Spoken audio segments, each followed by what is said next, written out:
Big power system. There's your clue. Stick around.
Good morning guys, Matty Extreme Auto Caravan and Camping.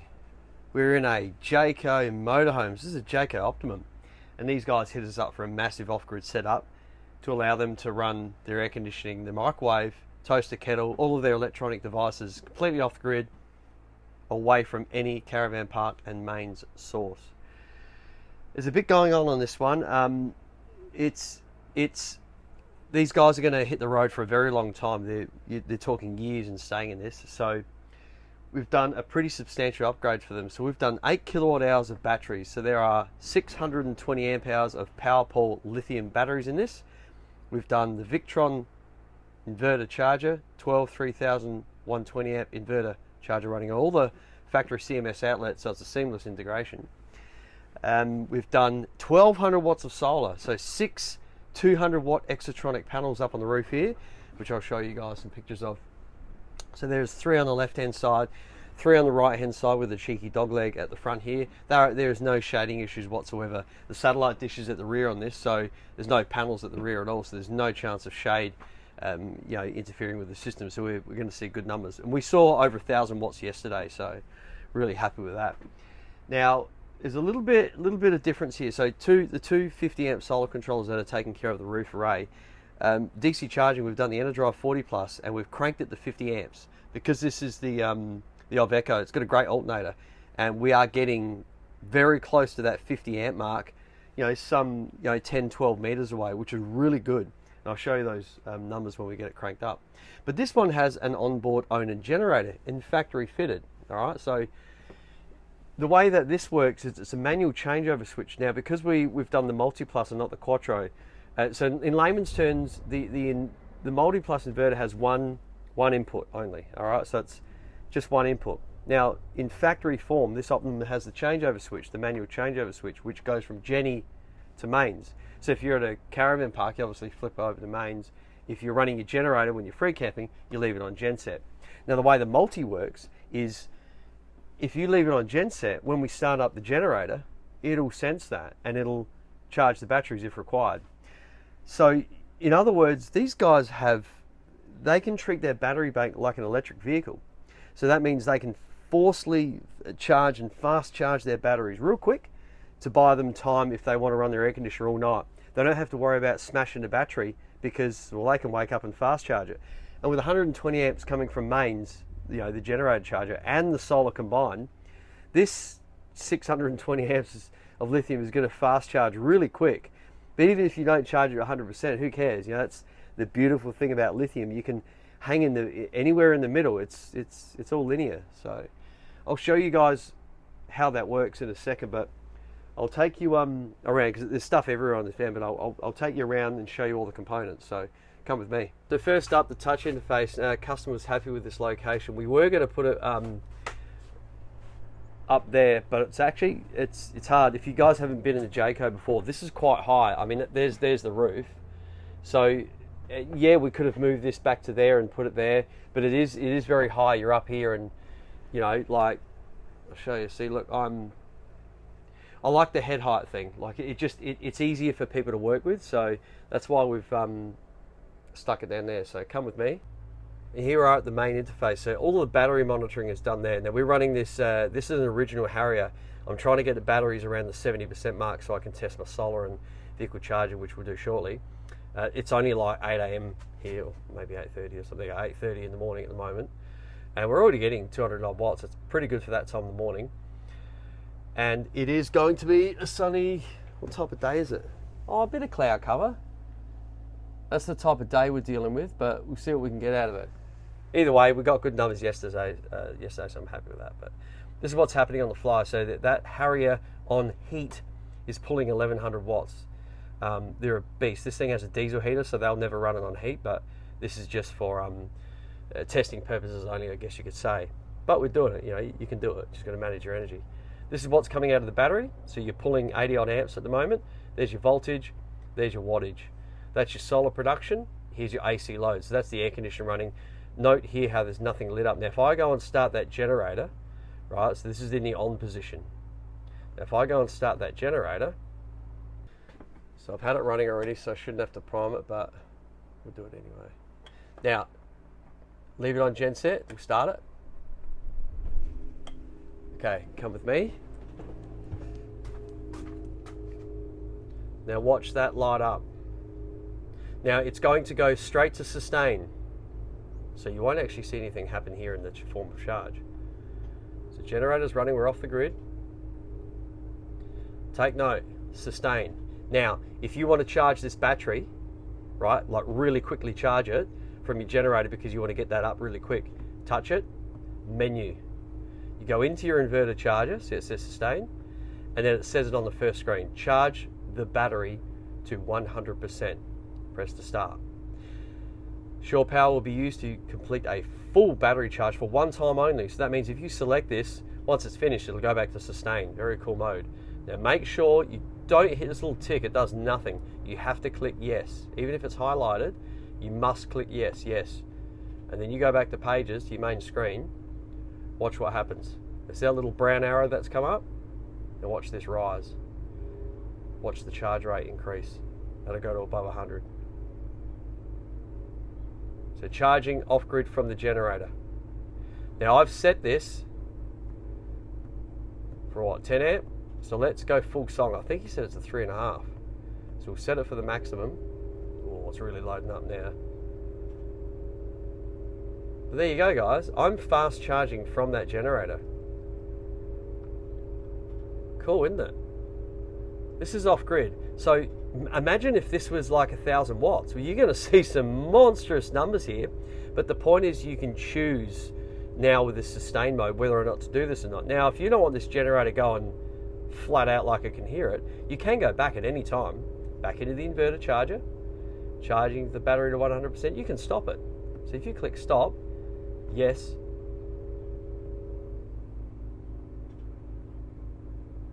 hear the generator drop back. So basically now it's just the energy coming in from the generator is just running the air conditioning, and that's it. You can hear it. All of this charges from solar. So this sustain mode is a really, really awesome feature from Victron. I love it. Such a great, great idea. We'll dive into the solar production from yesterday. So on the left-hand array, yesterday we were sitting at around 506 watts when we made a connection, and it obviously filled up the battery really quick because you can see the bulk absorb and then float. So if it's reached absorb and then it slips into float, you've obviously filled up your battery. So I can see if the batteries are full just by looking at this. Now there's the wattage, so 506 on that left-hand array. Now we'll go to the right-hand array and we'll see what we got out of that.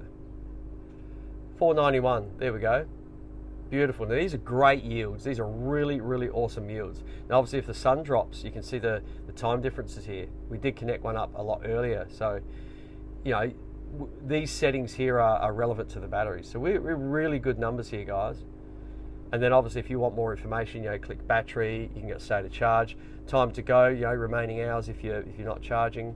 and your discharging history, you know, deepest discharge, average charge cycles, how many synchronizations, the lot, you know, time since last full charge. I love this one. So I can actually tell if the batteries have been fully charged at what time. You know, there'll be, it's a column counter. It'll continue to count. Low, high starter battery voltages, and we do have a starter battery on this because we've actually wired up, you know, because the smart shunt has two inputs. You know, it's got the auxiliary input as well as the main input. So we, in a motorhome situation, we'll always have it so it's monitoring the starter battery. Great for fault finding, reference checking, and just seeing what the system is doing. But there we go, guys. We've also put on an LPG sensor on this, so that's the Mopeka ultrasonic sensor. He's got two gas bottles, but he's only asked for one sensor, and he'll chop and change it between it. One's a small bottle, like a backup bottle, like a little 3 kilo thing, and that's on the 9 kilo bottle. So he seems to think he'll just keep that sensor on the 9 kilo bottle because that's, you know, actually what he's living off of. So there it is. And we're back to the gas again. So that's the gas bottle, and then back to the screen that I love. Nice and easy to see. So look at that. What time is it now? 8:40, guys. 8:40 in the morning, and how's that for some power? Bloody cool. All right, let's go look at some other stuff. Bit tricky to see, but this is the outside hatch. So to comply with the standards, you know, we'll put the batteries in the outside hatch. The existing J35 is here as well, so it makes sense to do this. We've given this base some support, so the 40 odd kilos that's added to this area has the base support, so I can take that weight now. So it's only 40 kilos, it's, you know, 21 kilos each, these batteries. There's 620 amp hours here, so that's 8 kilowatt hours. Take note of the gap. So we've allowed these guys to upgrade to 12 kilowatt hours. That would be like, you know, 900 amp hours if they wish. Quite easy. All we're going to do is move this isolator over, flip the fuse around, and they're on. So master isolator on the battery. So that's a big large Victron isolator, separating the batteries from the system in the event of you want to disconnect the battery. So it's just a matter of dropping this hatch, flicking the switch, nice and easy. All of the LMI busman fuses, there are 7 on this puppy. There's a lot of circuits here. We've got diesel heater, we've got the Redfoot system, you know, the auto leveling system there, master 12 volt, DC charger, left hand solar, right hand solar. We've got a drawer fridge on this inside, as well as another fridge outside on this. So these guys have got, their energy usage is going to be quite heavy. So be interesting to see what happens with their setup and what their power usage is over their little camping trip. But yeah, all nice and neat, guys. It's all laid out well and easy to read.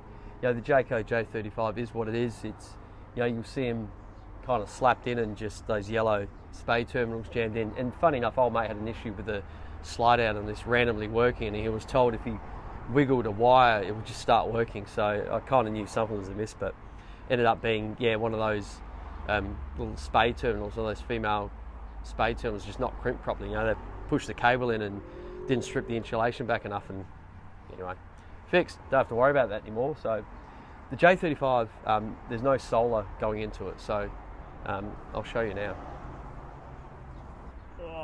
Bit tricky to see, hope you can see it. So there's the original solar input, and there's your auxiliary input. So this had the vehicle charging run through it, and that had the roof solar array. It had like a couple of 160s on it, whatever, but yeah, we don't use them anymore. So no solar, no vehicle, and the mains, you know, the mains, that's tucked away down there. That'll never be plugged in again. So in other words, this never charges ever again, no matter what.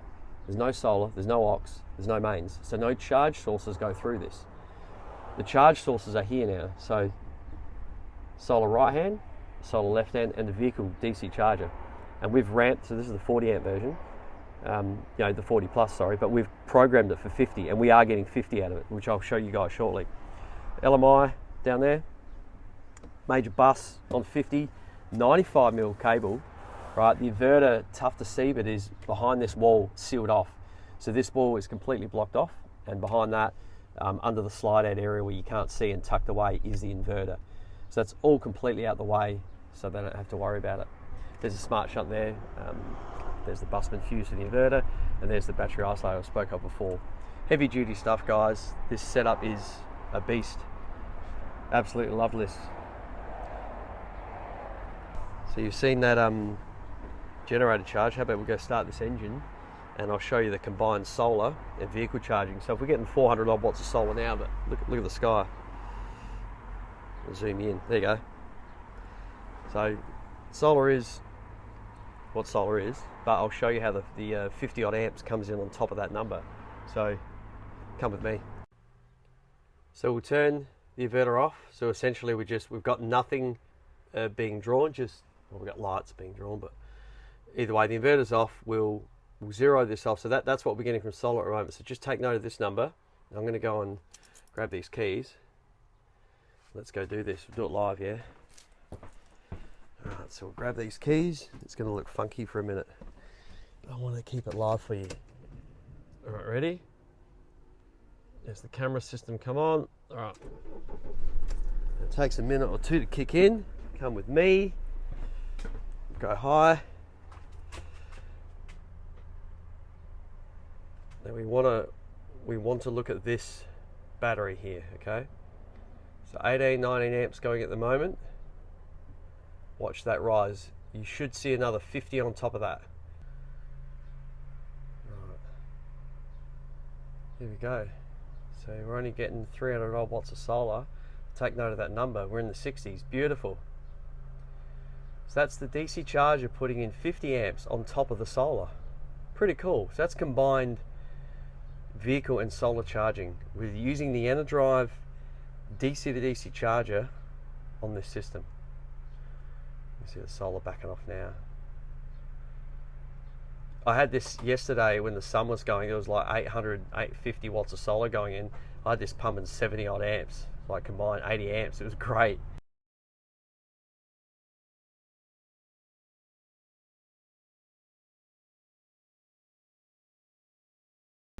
To get big numbers like that, all from your engine while driving and the sun, that's where it's at. So you're not running the onboard generator to charge this battery. You're completely reliant, on your commute between campsites. And this is fast charging. So if you were to work this out in kilowatt hours, you can see the number there. 0.8 kilowatt hour. It's right there. So if you've got 8 kilowatt hours, that's you can work it out from if you wanted to do it in that situation, or you can do it in amp hours. It's up to you, however you want to do it. It's just great how Victron showed both here.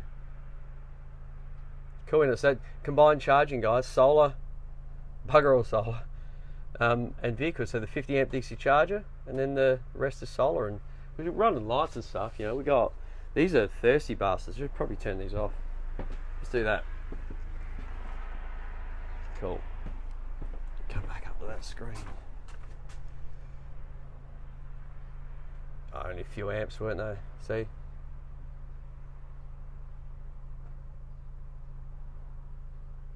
Cool. There's that Mopeka gas tank sensor we've fitted on this one. Going to put a couple of Siroccos, 3 Siroccos actually for our mate in this. Going to put one up the front, 2 above the bed area. Get this thing looking pretty cool. So, yeah, it's a pretty good setup. Running the AC on heat. Got diesel heating, going to do that. So these are actually quite efficient. We had it going on cool yesterday. It's 600, 700 odd watts, the original Harriers. They can ramp up and be quite gnarly off the battery, but if you're producing over 1,000 watts of solar, who cares? You're not going to use any battery, if at all. It's only going to be minimal. So cool bananas. Thanks for watching, guys. Jayco Optimum, 620 amp hours of lithium, 8 kilowatt hours, 1,200 watts of solar, all the Victron fruit, 250 amp smart solar controllers. We've got the Multiplus inverter charger running on all the factory outlets, completely seamless. This has a backup generator to fast charge if they want to fast charge their battery bank. We've got the Mopeka sensor. These guys are set up. I'm really happy with how this one's turned out. Take care, guys. Like and subscribe. I'll keep the videos coming. Oh yeah, drawer fridge. That's the drawer fridge I've had fitted. It's pretty cool. You open it like that. There we go. Not a bad setup, hey? Set it for freezer, fridge, whatever you want to. I've got another one at the back, but yeah. Anyway, like and subscribe. I'll keep the videos coming. Thanks for watching. See you next time.